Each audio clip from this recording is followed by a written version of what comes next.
Hey guys, Jen here. Today I'm going to be going over some real estate key terms made simple. I like to simplify everything by making acronyms or phrases.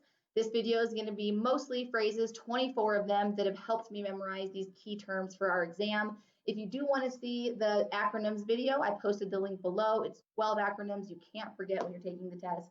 So I hope this helps you guys. If it does, give it a like, and I'm happy to keep making these videos. Otherwise, let's get started. So our first term here is concurrent estate.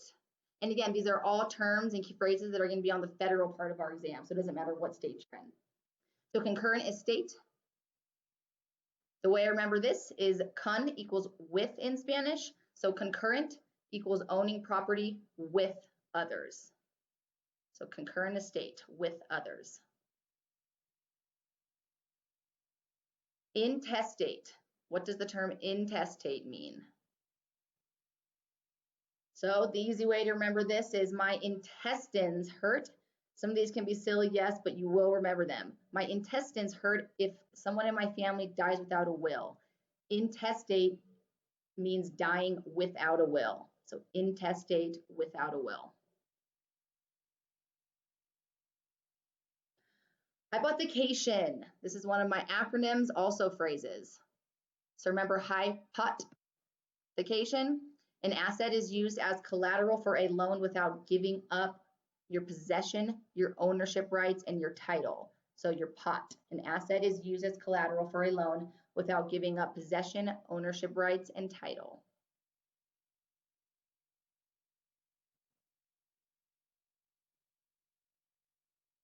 Cooperating broker. What does a cooperating broker do? So the buyer and seller brokers are cooperating together to get the property sold for the listing broker. So cooperating broker is anyone working with the listing broker. Everybody wants to make that sale. Remember, everyone is cooperating together. So it can be the buyer's agent, the seller's agent. Cooperating broker is anyone working with that listing broker to get the house sold. When you are advertising your real estate services online, what must your internet marketing include? This is something we'll all be doing shortly. So when you're advertising your real estate services online, what must your marketing include? The acronym for this is NAB, name, address, and broker affiliation. So those are the three things you need: name, address, brokerage affiliation for your online marketing. All other information needs to be a click away. This one I got confused on, so I had to come up with a phrase to help with this: commingling versus coversion. Commingling versus coversion, especially if they're going to have a multiple choice where it's A, B, C, D, and commingling and coversion are both options. I'm sure that's going to happen. So commingling equals mixing. Mingle equals mixing. Coversion equals theft. So commingling is the breach of trust by mixing the broker's money with their client's money. Coversion is spending that client's money. So just remember, mingle is the mixing of the money, commingle, and coversion is committing the theft, spending their client's money. Situs. This is one of my favorite. It's easy. This site only. So the term situs means this site only. So when a buyer wants to live in a specific community, if you're driving around, they say, definitely want to live in this neighborhood only, that is called situs.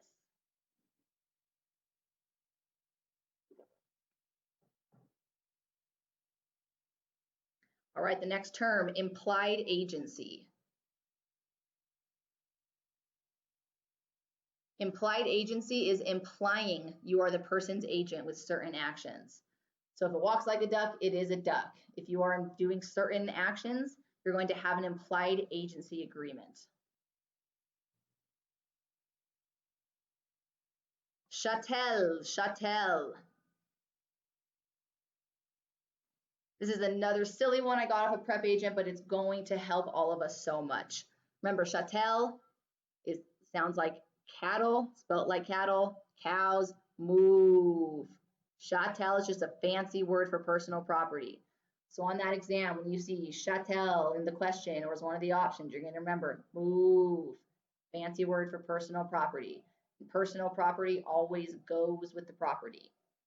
It is not real property. So remember, chatel, catel, move. Wonder how many people will be thinking that on the test. Definitely me. Blockbusting. Blockbusting is our next term. So the way I remember blockbusting is Netflix came in and told Blockbuster to move out. Essentially, that is what happened to Blockbuster, right? Man, Netflix is so convenient, but Blockbuster was quite an experience. I remember driving there with my dad, picking out candy, going through all the aisles. Anyway, so blockbusting means telling people to rush to sell their house because certain minorities are moving in. So you can't do that. You cannot go into a neighborhood and say you need to move out because of this, this, and this. That is not allowed. That is blockbusting. I remember Blockbuster telling Netflix to move out. That is what blockbusting does, telling people to rush and sell their house because of certain minorities moving in. Next term, redlining. So this one involves lenders. Lenders crossing the line, refusing to lend. Redlining is refusing to lend in a certain area because of lower income or race. This is violating the 1968 Federal Fair Housing Act. And that's everybody has the right to fair housing. So that includes lenders. You can't refuse to lend to a certain area. That is redlining, and that is not allowed. So redlining and blockbuster, we don't like those two things. Devise versus descent. This is another one I needed a phrase to remember because there was devise, descent, bequest, legacy, all these different terms for gifting and willing property. So the difference is devise. It is wise to have a will. Descent. This is kind of dark, but descending to your death with no will. So both refer to the transfer of real property. So devise equals you have a will. Descent means no will. So it's a transfer of property. So if you die intestate with no will, remember the intestines, then your property is distributed according to the state's descent and distribution statutes. When a person dies testate with a will, you would devise or gift. So devise means to gift your property to a devisee, the person receiving the property. This can also be done with personal property. So these two are, I wanted to put all of this on here so we don't get confused between the four terms. So when this is done with personal property, it is called to bequest it in a will. If it's with money, it's a legacy. So remember, devise, it is wise to have a will. It's the transfer of property through a will, and descent is when you do not have a will. Seller carryback financing. The seller is literally carrying the buyer's loan on their back. Seller carryback financing is when the seller acts as a bank for the buyer. Artificial monuments. Artificial monuments. If we see a bunch of different options on the exam, how are we going to remember if it's an artificial monument? It's anything that's artificial. Fences, sidewalks, identifiable stakes in the ground. So the English, I like to go on rants here. A fun fact, the English common law back in the early Middle Ages is where a lot of these terms and descriptions come from. So the English kings who made land grants were very vague in describing boundaries. Old surveyors didn't have the unit measurements that we use today, so court decisions over many years have established general rules for the location of boundaries, which is why we use natural and artificial monuments to help set those boundaries. So I like knowing that common law said a lot of these vocab terms, like mortgage literally translate to death pledge. So just knowing some of the history and understanding it helps me memorize some of this stuff. So if it's going to be an artificial monument, it's anything that's artificial, something that was man-made. The natural ones will be, rivers and streams, something that's natural. Race notice statute. Our next term, race notice statute. That is literally a race to the courthouse.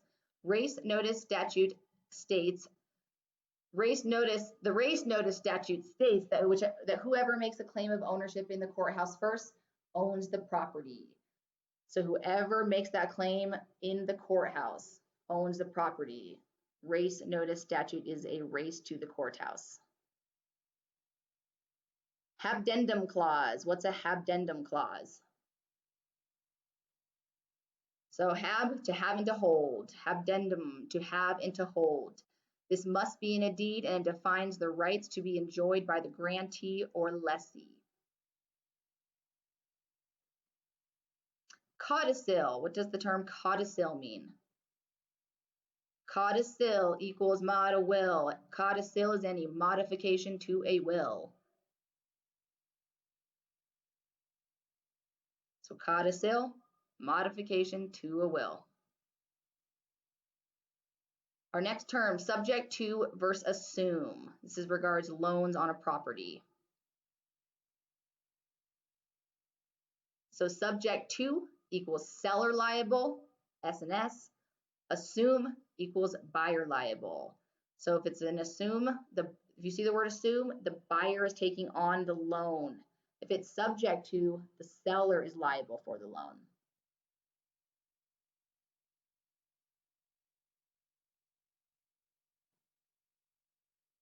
Sale leaseback. What does a sale leaseback mean? The seller leases the property back to the buyer.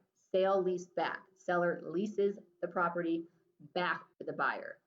So sale leaseback is when the vendor becomes the lessee. So if Bob sells his house to Jim, Bob then pays rent to lease the house from Jim. So I've heard of this happening a lot. If somebody owns a house and they want to use the equity in that to make another investment or make another purchase of a house. It can also happen if someone's having financial issues. So that's our sale lease back. You're leasing back the property. The seller is.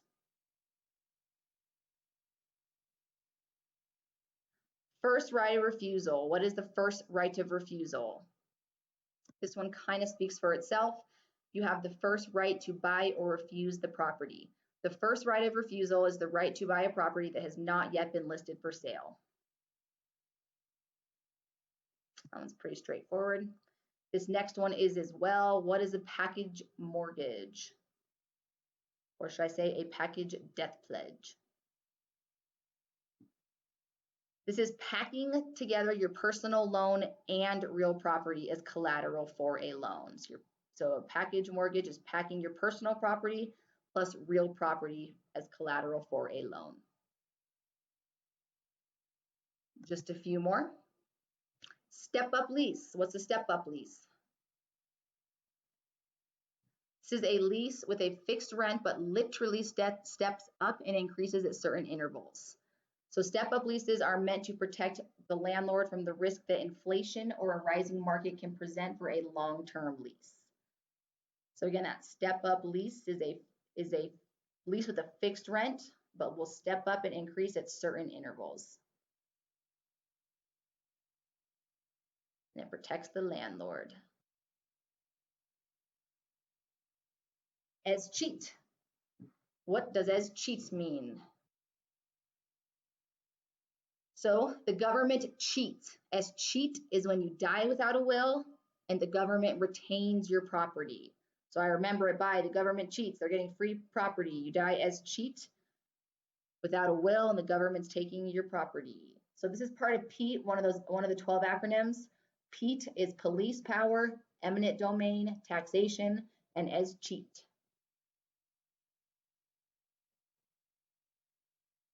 All right, last one. What is an escalator clause? Escalator clause. It's probably named after an escalator because it means when rent can go up or down based on an index. And remember, an index is a benchmark interest rate that reflects the general market conditions.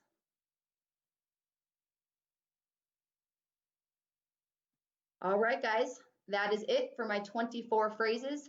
Hopefully you now have 24 more key terms that you'll need to know for the real estate exam that are easy to remember. Best of luck studying, and thanks for watching.